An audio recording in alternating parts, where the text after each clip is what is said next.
السلام علیکم ورحمۃ اللہ وبرکاتہ۔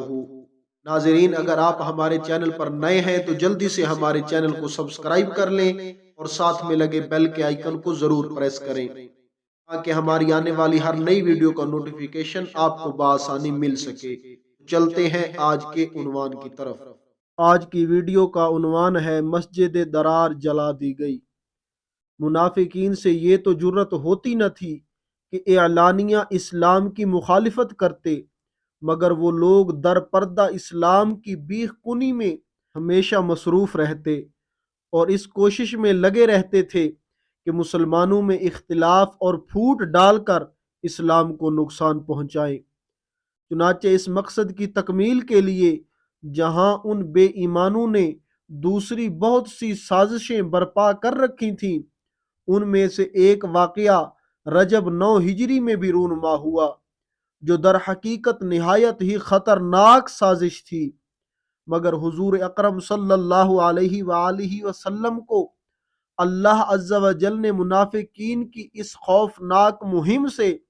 بذریعہ وحی آگاہ فرما دیا اور دشمنان اسلام کی ساری سکیموں پر پانی پھر گیا۔ اس کا واقعہ یہ ہے کہ رجب 9 ہجری میں حضور اقدس صلی اللہ علیہ وآلہ وسلم کو یہ اطلاع ملی کہ تبوک کے میدان میں، جو مدینہ منورہ سے 14 منزل پر دمشق کے راستے پر واقع ہے، ہرقل شاہ روم مسلمانوں کے مقابلہ کے لیے لشکر جمع کر رہا ہے۔ آپ صلی اللہ علیہ وآلہ وسلم نے عرب میں سخت گرمی اور قحط کے باوجود جہاد کا اعلان فرما دیا اور مسلمان جوق در جوق شوق جہاد میں مدینہ کے اندر جمع ہونے لگے۔ ابھی نبی اکرم صلی اللہ علیہ وآلہ وسلم تیاریوں میں ہی مصروف تھے کہ منافقین نے وقت سے فائدہ اٹھاتے ہوئے سوچا کہ مسجد قباء کے مقابلہ میں اس ہیلا سے ایک مسجد تیار کریں، اور منافقوں کا خاص مقصد یہ تھا کہ اس مسجد کو اسلام کی تخریب کاری کے لیے اڈا بنا کر اور اس میں جمع ہو کر اسلام کے خلاف سازشیں کرتے اور سکیمیں بناتے رہیں اور شاہ روم کی خفیہ امدادوں اور اسلحہ وغیرہ کے ذخیروں کا اس مسجد کو مرکز بنائیں اور یہیں سے اسلام کے خلاف رشیہ دوانیوں کا جال پورے عالم اسلام میں بچھاتے رہے۔ یہ سوچ کر منافقین خدمت اقدس صلی اللہ علیہ وآلہ وسلم میں حاضر ہوئے اور کہنے لگے کہ ہم لوگوں نے ضعیفوں اور کمزوروں کے لیے قریب ہی میں ایک مسجد بنائی ہے، اب ہماری تمنا ہے کہ حضور وہاں چل کر اس مسجد میں نماز پڑھیں تو وہ مسجد عند اللہ مقبول ہو جائے گی۔ آپ صلی اللہ علیہ وآلہ وسلم نے فرمایا کہ اس وقت تو میں ایک بہت ہی اہم جہاد کے لیے مدینہ منورہ سے باہر جا رہا ہوں، واپسی پر دیکھا جائے گا۔ مگر جب آپ صلی اللہ علیہ وآلہ وسلم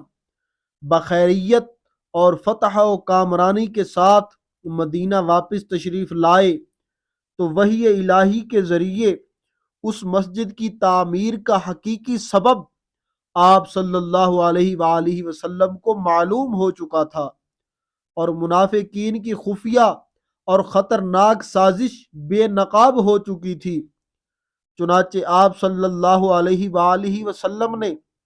مدینہ منورہ پہنچتے ہی سب سے پہلے یہ کام کیا کہ صحابہ کرام رضی اللہ تعالی عنہم کی ایک جماعت کو یہ حکم دے کر وہاں بھیجا کہ وہاں جائیں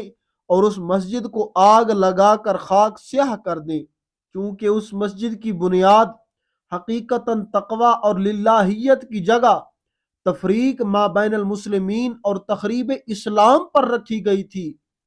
اس لیے بلا شبہ وہ اس کی مستحق تھی کہ اس کو جلا کر برباد کر دیا جائے، اور در حقیقت اس تخریب کاری کے اڈے کو مسجد کہنا حقیقت کے خلاف تھا۔ اس لیے قرآن کریم نے اس حقیقت حال کو ظاہر کرتے ہوئے اعلان فرما دیا کہ یہ مسجد تقوی نہیں بلکہ مسجد درار کہلانے کے مستحق ہے۔ ملاحظہ فرمائیے اس مسجد کے بارے میں قرآن مجید کے غضبناک تیور اور پرجلال الفاظ۔ ترجمہ: اور وہ لوگ جنہوں نے مسجد بنائی نقصان پہنچانے کو اور کفر کے سبب سے اور مسلمانوں میں تفرقہ ڈالنے کو، اور اس کے انتظار میں جو پہلے سے اللہ اور اس کے رسول کا مخالف ہے، اور وہ ضرور قسمیں کھائیں گے کہ ہم نے تو بھلائی ہی چاہی اور اللہ گواہ ہے کہ وہ بے شک جھوٹے ہیں، اس مسجد میں تم کبھی کھڑے نہ ہونا۔ بے شک مسجد کے پہلے دن سے مسجد کی بنیاد پرہیزگاری پر رکھی گئی ہے، وہ اس قابل ہے کہ تم اس میں کھڑے ہو۔ اس میں وہ لوگ ہیں کہ خوب ستھرا ہونا چاہتے ہیں، اور ستھرے لوگ اللہ کو پیارے ہیں۔ درس ہدایت: ایک ہی عمل کرنے والے کی نیت کے فرق سے اچھا بھی ہو سکتا ہے اور برا بھی، طیب بھی ہو سکتا ہے اور خبیث بھی۔ مسجد کی تعمیر ایک عمل خیر ہے، مگر جب لوجہ اللہ کی نیت ہو تو ثواب ہی ثواب ہے، اور اگر شر و فساد کی نیت ہو تو عذاب ہی عذاب ہے۔ مسجد قباء اور مسجد نبوی کی تعمیر